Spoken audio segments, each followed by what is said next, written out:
Hello and welcome to the final tutorial on Google Sheets, spreadsheet software. This is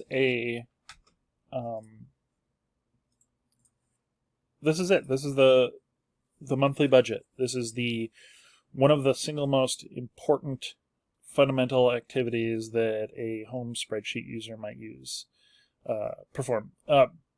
Building a budget, a monthly budget. It's a process that requires a certain amount of dedication, time to set up, and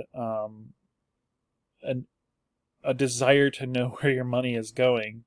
But once the spreadsheet's built, the whole process is actually pretty automated. Once we have the main functions, formulas, and charts constructed, the rest of it's kind of on autopilot. And you could use this to import data into another, more like yearly, broader spreadsheet. But this is a basic monthly budget sheet, and you could just copy and paste it and delete all the information, and then redo all of your transactions. So basically, to do this, you'd create the spreadsheet, and then every day you'd look at where you spent money, paste those into your transaction list, and then go from there. So we're going to look at data validation, which is a little tool that you can use to make sure that only certain information can go on a cell, and it also creates a cool little UI element with a little drop-down menu, which is neat. We're going to revisit the SUMIF function because it'll be useful for us. We're going to play around with sparklines a couple of different ways. We're going to reiterate how important the fill handle is, and I'm going to kind of give you guys a chance to play around with functions and formulas. I'm not gonna. I'll be pausing the video for some of these so that you guys can figure them out for yourself. So I think you'll find that interesting, because it give you a chance to kind of like take the reins yourself and puzzle out what the best function or formula to go on a particular cell is. So the start file's here. It's blank. Well, it's not blank, but a lot of the cells are blank. The ones we're going to fill in are all these blue ones. And, well, I guess these two as well. So there's two sheets. There's the summary sheet, which has your basic... This is kind of like the data summary. So this is where all of your totals and things will be, and we'll build some spark lines and make things look really nice. And then, of course, the transaction list, which I've already filled in for you. You don't have to add anything new in here. It's kind of like some fake data that kind of shows basically where things are. Maybe this is a little bit... there's probably some things that are omitted here, but the basic idea of it is all right here. So the first thing you're going to want to do, of course, is make a copy. And copy it to your... ITECH 150 folder, and then we'll maybe just call it monthly budget, and hit OK. And close the other one so we don't accidentally edit. So here it is.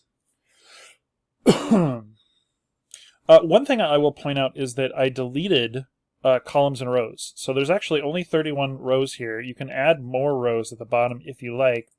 The process of doing this is actually really easy. You just select a row, right-click on it, and say delete row, and then it'll delete the row. So you can actually delete extraneous parts of your data that you don't actually need, and it will truncate your sheet. It'll take up less space. It'll be smaller, and you can add rows by whatever number you want. By default, it'll just add 1,000 rows. It's actually kind of nice because it'll compact your files and make it a little bit more... it kind of focuses your efforts a little bit. And then the transaction list, I did the same thing. You can add more rows here if you have more transactions, and you probably would in a given month. This is a ludicrously small number of expenses going out here. But yeah, so let's play around with it. The first thing I wanted to show you was how we did this. These little drop downs in the category column here. You'll notice that the values in this drop-down list are actually the same as these right here. These are the same things. what it means is that if I try to put anything else in here, like you get this little tag here that's an error. Invalid input must fall within a specified range. So we don't have, there's no mistakes. This makes sure that the things in this list are the ones picked here. So how to do this is, let's just select these guys. Select this all the way to the bottom. And then you go up into data, and you go to data validation. And this is where we can pick which sheet cells we want to use. So, and we want them to show in a drop-down list in the cells. So we'll click on this. We're going to select the data range that we want. We're going to go back over to summary, and we're going to select these 3 cells. These 3. So savings, paycheck, and other to create our drop-downs for the other one. And then hit save.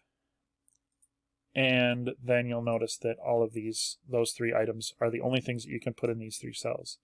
Now I could have, in my data validation, I could have said actually reject any false input, but I'm just choosing to have it just show a warning, just to just because it's nicer. So these are both your paychecks, and you get 2 of them in a month. And so that's basically how you do that. And then from here on, we'll just use this data here to fill in all of these cells in here. So the first thing we're going to want to do is figure out what this is, figure out what goes in this column. We want to find out what how we get these totals. And so to do this, we want to basically add up all the numbers in this column right here if the word food appears in the category. So if we're going to add, if a certain condition is true, that's a pretty dead giveaway that we're going to be using a SUMIF function. So here's how we do it. And it's actually pretty straightforward. Start with our equal, and this is going to be a SUMIF function. You could do this, you could go up here and look for it in here. I'm not actually sure which menu it's in. Oh, there it is, SUMIF. So, and that gives us our little tooltip with our clues and what to do. So the first thing that it wants is a range. So the range which is tested against a criterion. So the range that we're testing against over on this one is column D. So we'll just select the whole column because it doesn't matter if it looks at the cells above or below or anything like that. We just want to look through this column and find all the instances of the word food. Why did it do that? Equals SUMIF. And then transaction list, and we want column D. So yeah, this is what it should look like so far. And then we'll add a comma, and now we want our criterion. Well, our criterion is this cell. One thing you want to do is make sure that this column D is an absolute reference. So just click on it, put the $ signs before the D's, or push the F4 key. Okay, so then the criterion is done. We'll put a comma, and then it wants our sum range. So what numbers do we want to sum together? Go back over the transaction list, and and then just select column D. I'm sorry, the column with the numbers that we're adding together, and then make that an absolute reference. Actually, I don't think you need to have the absolute references for this to work, because column B isn't going to increment. It's because you're going to be copying it down, and it won't matter. So that's it. That's our SUMIF. You could do some more error checking, like in case we'll hit enter, and it'll give us our number.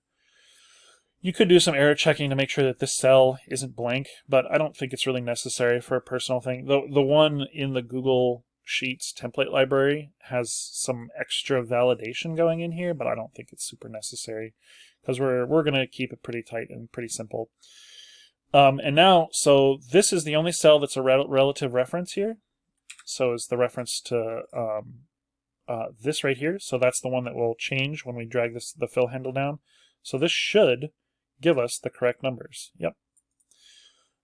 And then we'll do let's see, D minus E. Okay, yeah. So in here we want to find out what the difference between these two is. So we'll just subtract. Did I do that wrong over here? Oh, I deleted the first column. That's why. So we want to subtract the predicted number. So these predicted numbers are already there for you, and we'll subtract from it the actual amount. So that'll show you, well, we ended up with $28 extra in this category that we thought we would. And then you can just drag the fill handle down to get that. And you can see where the numbers are negative. I did some conditional formatting here. So I did format and conditional formatting. So I added a rule that if the value is less than 0, that is if it's a negative number, that it'll change the background to green and make the text red. This is adding conditional rules is super, super simple. You can just go in here and do this. And I just did that for you guys. So it's conditional formatting. It's kind of neat. And then we're going to do the same thing over here. And I'm going to leave that to you guys to do. I want you guys to figure out how to do the sum if and the difference here. Make it so that the number in this is positive if, well, I guess it's not going to matter because they're all going to be 0. But, or no, it's not going to be 0. Make it's positive if you have more money. So if it's like a good result. So you have to think a little bit critically about how to get that result. And I'll pause the video now. And I urge you to pause the video and see if your result matches up with mine. And we're back. So this is kind of what you're going to want to end up looking like. You're going to want to see that it has a plus 40 here. And I did actually change the number formatting. Number formatting is hard to do. It's kind of funky. So if I go in here and hit format, number, and check out the number formats, it's actually pretty goofy to create. There's a whole notation for it. You can Google it to find out how, or find somebody who's figured out a good way of doing number formats and that you can just copy and paste in there. I just copied someone else's because I didn't want to sit for 5 minutes and try to figure out exactly how to format the number format. But you can see here that it's like this part is how you format positive numbers, and this here is how you format negative numbers, and they're separated by a semicolon, and there's a whole bunch of fiddling you got to do to make it do it correctly, but it's not too terribly difficult. Oh, and if it's a 0, it's like no plus or negative because 0 is not positive or negative. So summing these is pretty easy. You just hit equals sum and then get rid of this so that I can see, and then just select all the cells that you want to add together. This is one time where we're doing the sum on the top of a column instead of the bottom. If you use the auto sum feature over here, it will automatically put it at the bottom of the column, which is not what we want. So we do have to do it by hand. And then you can actually drag the fill handle across to do that. In fact, you can do it here too.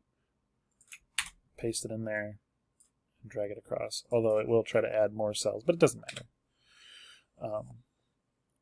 So you can do those sums any way you like. So now we want to put little spark lines in here to see what the comparison, because I mean I can see the numbers, I can see these numbers here, and that's cool and all. But actually let's delete one of these just for fun, so that the numbers are a little bit more different, and then we'll add it in so you can see how the charts change. So let's say our planned value is we just grabbing numbers, we're just referencing cells from here. This is sort of like transferring a value somewhere else so it's useful somewhere else. So here, we'll take the planned and the actual and get those two numbers. And I'm going to leave it to you guys to do these ones, and I'll just do these two. So we want to do a spark line. And spark lines are pretty tough to do by hand, but we're going to do it anyway. And you can just follow along with me. Whoops. Up there. So the first thing we want to do is type in the spark line as our formula. So this is spark lines are a function that's built into Sheets, and it really doesn't give you a whole lot of guidance. You can hit this Learn More button over here, and it'll open up a help thing, which can help you figure out like what to put in there. And this is kind of the documentation that I use to generate these and kind of fill this in with what I wanted. But basically, it wants some data and then options. And that's it. That's all it's going to take. But the options are the most complicated part. So my data is this number. So that's easy enough. But then, in curly braces, and you're going to have to get this exactly right. You're going to have to kind of follow along here.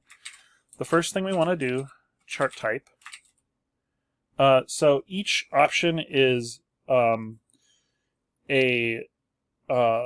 key and a value. So like chart type is our key and the value is bar. So we want a bar type. We want a chart type bar. And then separate each option with semicolons.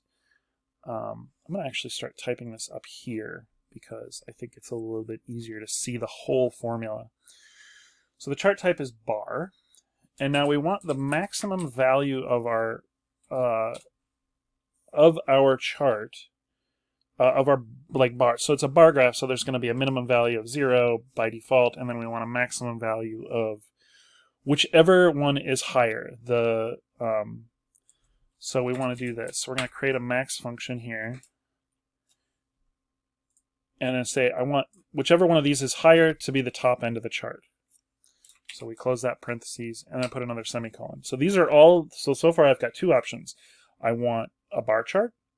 I want some max value. I want the highest value for this chart to be one of these two numbers, whatever the higher number is. So the max function will just find, we've looked at this before. We looked at it in the charting tutorial. It'll just give us, so I mean, what'll end up happening is this will get evaluated to the number 2145. So that'll be the top end of the chart. And then we want to give it some color. For some reason, it's color 1. I don't know. There's color 1 and color 2 are values that it'll take, and I'm not really sure why. And inside of this, I'm just going to add some... Whoops. That's why it didn't work before. This is a hex code for kind of a grayish color. And we're going to talk more about that in the photo editing section of this class. And that's it. That's the whole thing. This chart type. Now it's going to look really boring at first because it's just going to give us a gray bar. It's going to fill the whole thing in with gray. But what'll be more interesting is what happens when we copy this down. So we're going to make this an absolute reference and then hit enter. And then we're going to drag and fill this down. And notice how this one is a little bit lower. And let's change this value to some other color. Let's say something more like bluish, maybe. 334960. Boom, blue. So here we have something a little bit more different going on. You'll see that let's see, both of these are measuring against, like this one now is measuring this value. Since I copied it down with the fill handle, this value incremented, but these ones didn't. So these are absolute values, so they stayed. And then when I copied it down, I didn't have to retype the whole ding-dang thing. And then this one changed. So now this one is basically saying, okay, my value is 1854, and I'm going to compare it against our max value, which happens to be 2145. If I change this to like 4,000 or something, you'll see that the two charts will change position. So we'll undo that. So I'm going to let you guys do this part. And I want you to think about how you can do this in the most efficient way.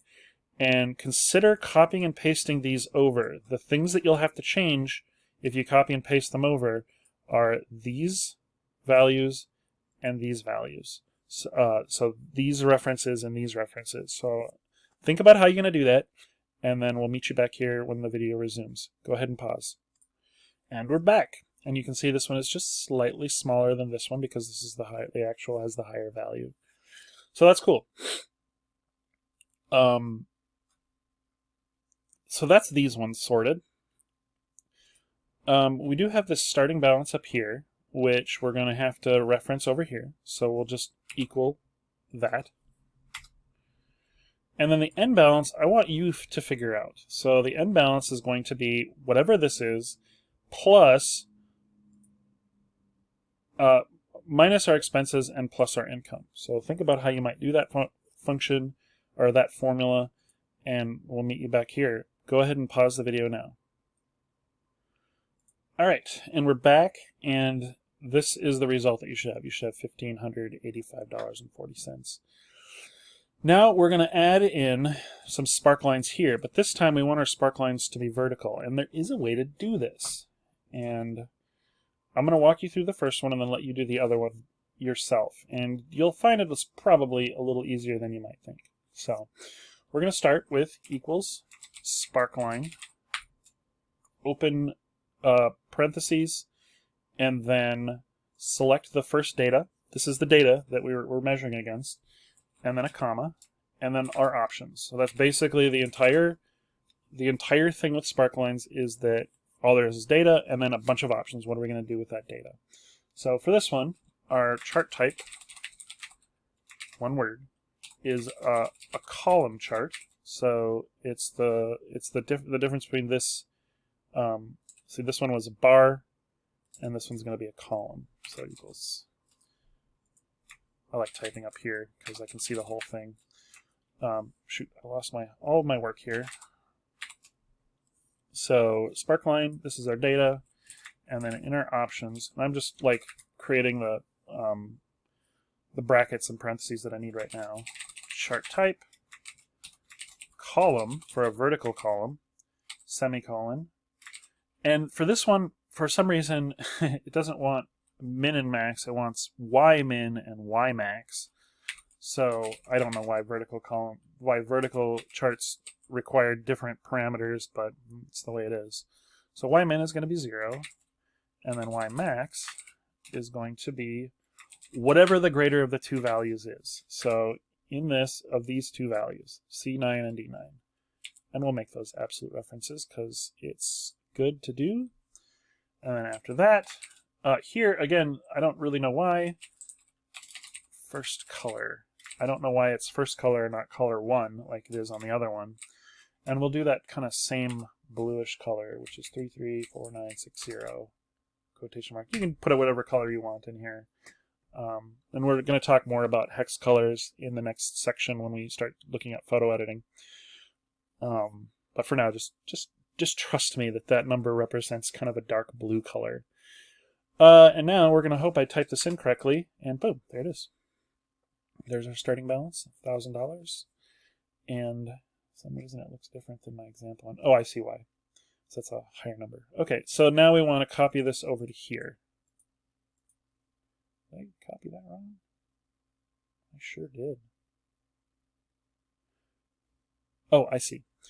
I see what changed. Okay, so the end balance is one I'm going to leave for you guys to do. So just figure out how you can copy and paste this over to here. I think you're going to find that it's very easy if you remember the most important tool in a spreadsheet. And I'm going to pause the video, and you should do the same. Okay, and I changed the color on this one. I made it this kind of orangish color, F46524.